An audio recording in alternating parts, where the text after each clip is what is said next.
কি জন্যে? আমার ভাই মরার বয়সী হয় নাই, আমার ভাই কৃষক মারার পারমিশন দিল, একটা পাও ভাঙ্গিল না কে, একটা হাত ভাঙ্গিল না কে, আমার ভাই তখন আপন ইচ্ছেই ঘুরি আইলো হয়। কি জন্য 4টে গুলি মারলো আমার ভাইক? আমার কলজাটা মানুষ না, আমাক 3টে মারি গেল না কে?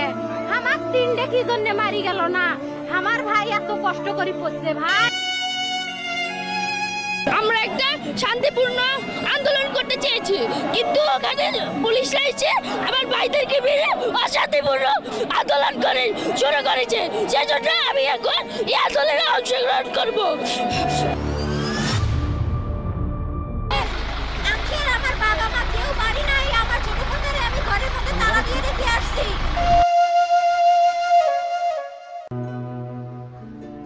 আমার সন্তানের বুকে গুলি লাগছে, আর ছিদ্রটা হয়েছে আমার কলিজায়।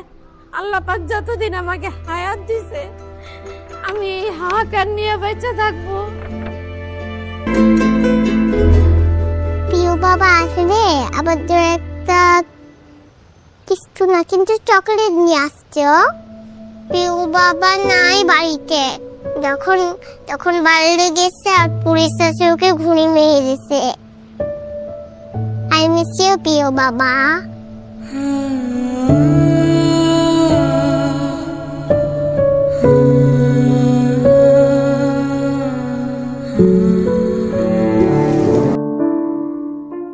মা, আমি মিছিলে যাচ্ছি, আমি নিজেকে আর আটকে রাখতে পারলাম না।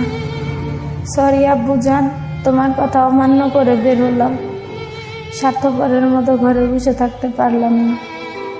আমাদের ভাইরা আমাদের ভবিষ্যৎ প্রজন্মের জন্য কাফনের কাপড় মাথায় বেঁধে রাজপথে নেমে সংগ্রাম করে যাচ্ছে, অকাতরে নিজেদের জীবন বিসর্জন দিচ্ছে। একটি প্রতিবন্ধী কিশোর, 7 বছরের বাচ্চা, লেঙ্গা মানুষ যদি সংগ্রামে নামতে পারে, তাহলে আমি কেন বসে থাকবো ঘরে?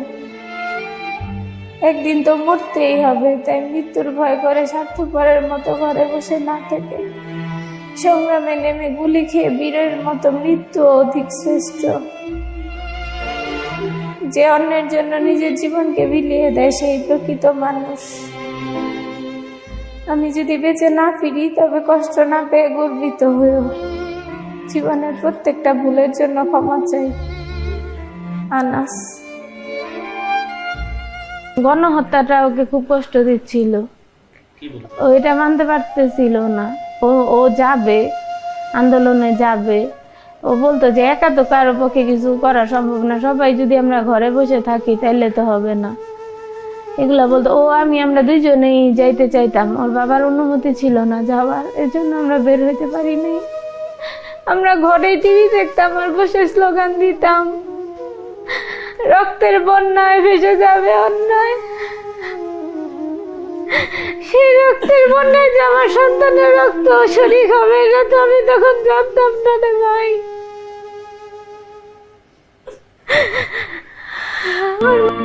যারা স্বর্গগত তারা এখনো জানে, স্বর্গের চেয়ে প্রিয় জন্মভূমি, এসো স্বদেশ ব্রতের মহাদীক্ষালোকে, সেই মৃত্যুঞ্জয়ীদের চরণ চুমি, যারা জীর্ণ জাতির বুকে জাগালো আশা,